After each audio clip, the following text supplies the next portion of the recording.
au regard des circonstances de leur commission, ému la population guadeloupéenne.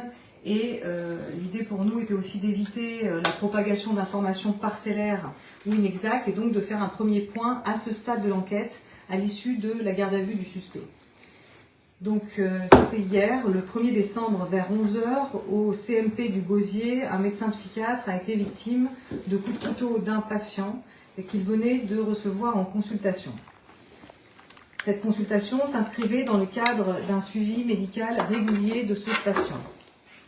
À l'issue de la consultation, donc elle venait de se terminer, l'infirmière sortait du bureau en invitant le patient à la suivre et celui-ci a alors sorti un petit couteau rétractable qu'il avait sur lui déjà et a porté une dizaine de coups de couteau au médecin sur la partie haute du corps.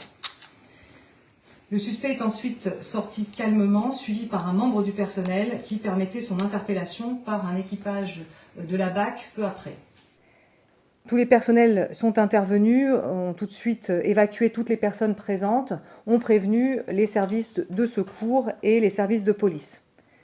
Les premiers secours ont été prodigués à la victime par le personnel médical, puis par police secours et ensuite par le SAMU. La victime, un médecin psychiatre âgé de 67 ans, est décédé des suites de ses blessures sur les lieux. Son épouse, sa famille, a été immédiatement informée par les services de police. La direction territoriale de la police nationale a été saisie de l'enquête. La magistrate de permanence du parquet, la médecin légiste, la police technique et scientifique se sont déplacés sur les lieux immédiatement pour réaliser les premières constatations. L'autopsie a été réalisée ce matin, a confirmé les causes de la mort. Il s'agit donc d'une plaie transfixiante au niveau du cœur, et il présentait en outre des plaies au niveau de plusieurs organes. Placé immédiatement en garde à vue après son interpellation, donc hier matin, le suspect, un homme de 48 ans, a reconnu avoir porté des coups de couteau, expliquant ce passage à l'acte par sa colère contre la psychiatrie en général et les traitements médicaux qui lui étaient prescrits. Il ressortait des témoignages des personnels du CMP qu'il n'avait manifesté aucun signe ou parole permettant d'anticiper ce passage à l'acte. Une information judiciaire a été ouverte aujourd'hui pour assassinat, ce qui veut dire qu'un juge d'instruction est saisi des faits. Le suspect a été déféré cet après-midi devant lui et mis en examen pour assassinat. Son placement en détention provisoire a été requis et le débat vient de se dérouler. On attend de connaître la décision.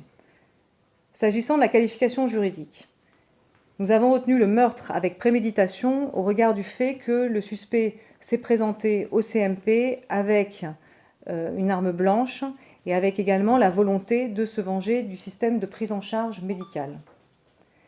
S'agissant de sa pathologie, il est encore trop tôt pour évoquer des troubles du discernement qui auraient conduit au passage à l'acte ou même une abolition du discernement. Aucune expertise psychiatrique n'a pu être réalisée durant le temps de la garde à vue. Son profil psychiatrique, son état de discernement ou bien sa responsabilité pénale au moment des faits seront analysés dans le cadre de l'instruction. Et je laisse la parole donc à la commissaire Prudenté. L'intervention des services de police a été très rapide, avec d'abord donc un équipage police-secours qui s'est rendu sur place, suivi de la brigade anticriminalité de Pointe-à-Pitre, qui, dès le signalement de l'individu obtenu, est parti en patrouille et a pu l'interpeller. Nous avons donc été saisis des faits de l'enquête par le parquet de Pointe-à-Pitre. Le groupe de violence aux personnes a donc pris en charge cette procédure avec une assistance de la brigade criminelle au vu de la sensibilité des faits par rapport à la personnalité donc, de la victime. Plusieurs enquêteurs ont donc été sur cette affaire et nous serons aussi en charge de la commission rogatoire qui nous a déjà été délivrée par le juge d'instruction. Je voulais aussi signaler que la police nationale prend très au sérieux donc, les agressions contre les personnels de santé. Et nous avons un traitement qui essaie d'être vraiment le plus réactif et le plus immédiat possible, avec une collaboration avec les services, notamment du CHU, qui est presque quotidienne. Et aujourd'hui même, une réunion était organisée au CHU pour la signature d'un protocole entre les services de police, les services de la justice et le CHU. Et ce protocole consiste en, si je peux me permettre, ce protocole consiste en quoi exactement? Alors, c'est un protocole, ça fait déjà, c'est la 3e réunion, là, c'était la 3e réunion ce matin. Il comporte plusieurs fiches qui abordent toutes les difficultés qui peuvent se poser dans un CHU. Ça peut être aussi la découverte, par exemple, d'armes, ou bien comment les soignants traitent avec les services de police quand il y a des découvertes, par exemple, de blessés, enfin, des blessures par balle. Voilà, c'est vraiment un protocole, on protocole sur non seulement la sécurité du CHU, des personnels soignants, mais également des relations entre les personnels soignants, le CHU et les services de police et la justice. Et est-ce que ce protocole a vocation à être étendu aux autres services en charge de la prise en charge de patients atteints de troubles psychiatriques? Oui, oui, ça peut tout à fait être étendu parce qu'en CMP, fait, il comporte une quarantaine de fiches qui sont très précises. Ça va être sur les réquisitions, sur le secret médical, sur des principes un peu généraux. Donc oui, ça peut tout à fait, sur des bonnes pratiques. Donc ça peut tout à fait être décliné dans plusieurs établissements, effectivement. Est-ce que vous avez interrogé la famille de l'auteur du fait? Enfin, il y a une famille autour de lui, il y a quelque chose?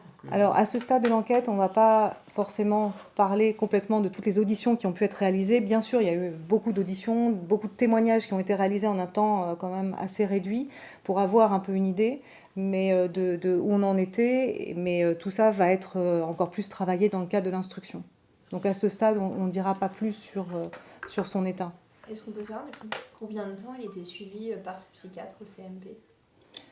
On n'a pas le détail parce que ce sera aussi l'objet des investigations, puisqu'on devra saisir le dossier médical, mais c'était un patient qui était connu du CMP. Okay. Et qui ne posait pas de difficultés dans sa prise en charge. Jamais il n'avait posé de difficultés dans sa prise en charge. Je crois que ça, c'est un point important à dire. Vous avez fait état, il y a quelques instants, la commissaire d'un service spécialisé pour consacré aux personnes violentes? Non, c'est le groupe de lutte contre les violences aux personnes. Le GVP. Voilà, qui s'occupe donc de certains homicides, de certaines tentatives d'homicide, en complément de la brigade criminelle en fonction de certains critères. Donc si la personne est identifiée, interpellée, ça va être le groupe de violence aux personnes. Si la personne auteur de l'homicide n'est pas interpellée, pas identifiée, ça va être la brigade criminelle. Là, au vu des faits, on a combiné les deux services pour aussi que la technicité de la brigade criminelle puisse être apportée à cette enquête. Et en renforçant les enquêteurs pour pouvoir réaliser un maximum d'investigations dans un temps réduit. Tout à fait. D'accord. On a le nombre de coups de couteau portés? Je dis une dizaine, voilà, une dizaine, ce qu'a confirmé l'autopsie, et je ne serai pas plus précise.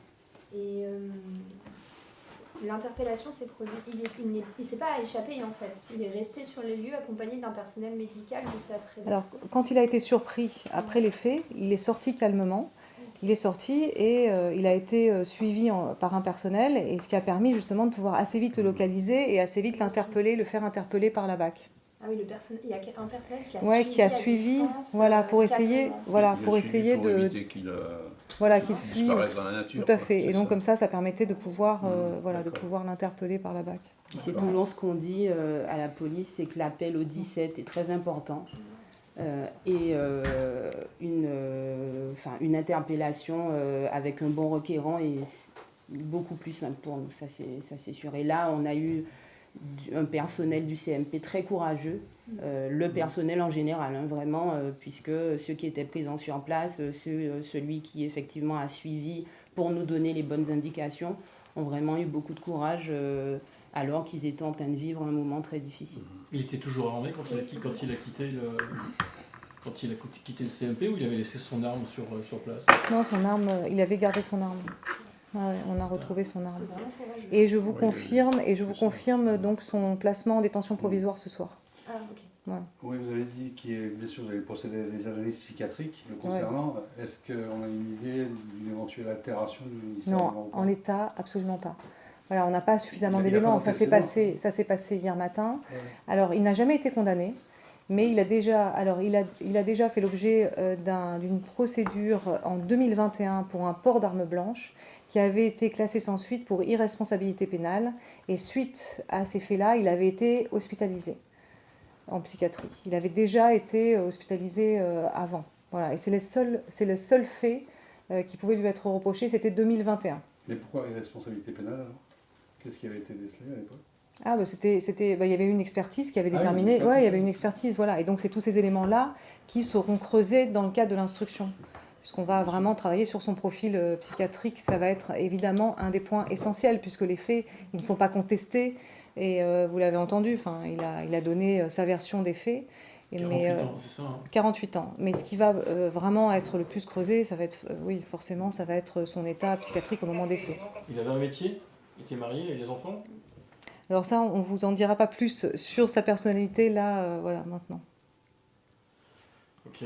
Bon, j'imagine que le secret médical fait qu'on ne peut pas mettre un nom sur la pathologie, donc Pas à ce stade, non, pas à ce stade, non, voilà, pas à ce stade. On n'en parlera pas à ce stade parce que ça sera encore l'objet de l'instruction. Okay. Mais pendant 4 ans, il s'est tenu tranquille apparemment. Oui. Puisqu'il n'y a pas eu de signalement. Non, il n'y a eu aucun signalement, Voilà, et c'est exactement ça, ce que disent les soignants. C'est-à-dire que les soignants disent il ne posait aucune difficulté dans sa prise en charge, qui était quand même très régulière, puisqu'il se rendait très régulièrement au CMP pour sa prise en charge médicale. Très régulièrement, c'est à peu près tous les combien? Bah, c'est... non. C'est non. Non, pardon, voilà, je ne serais pas plus précise que ça. Bon. Voilà, je pense qu'on a fait le tour. Ouais. Il voyait toujours le même psychiatre. Alors ça, on n'a pas eu le temps de dossier creuser. médical doit être oui, c'est ça, saisi, oui. ce C'est sera ça. le... Voilà. Est-ce que Ouais, voilà, le là, docteur Gall était-il son médecin référent ou pas, quoi? C'était ça aussi. Ça, C'est ça, Il ouais. voyait d'autres médecins, c'est-à-dire que c'était pas l'idée. Lui, ce qu'il en voulait, en tout cas, il a été très clair sur le fait qu'il en voulait à la psychiatrie en général. C'est Voilà. l'institution qu'il trouvait. Et C'est à tout le traitement C'est le médical, à son traitement, traitement voilà, médical c'est ça. qu'il trouvait très lourd. Voilà, c'était C'est surtout ça. ça qui le marquait, et c'était à ça qu'il en voulait. Ouais, c'est ça. Voilà. Donc je crois qu'on a fait le tour. Merci à vous. Ok.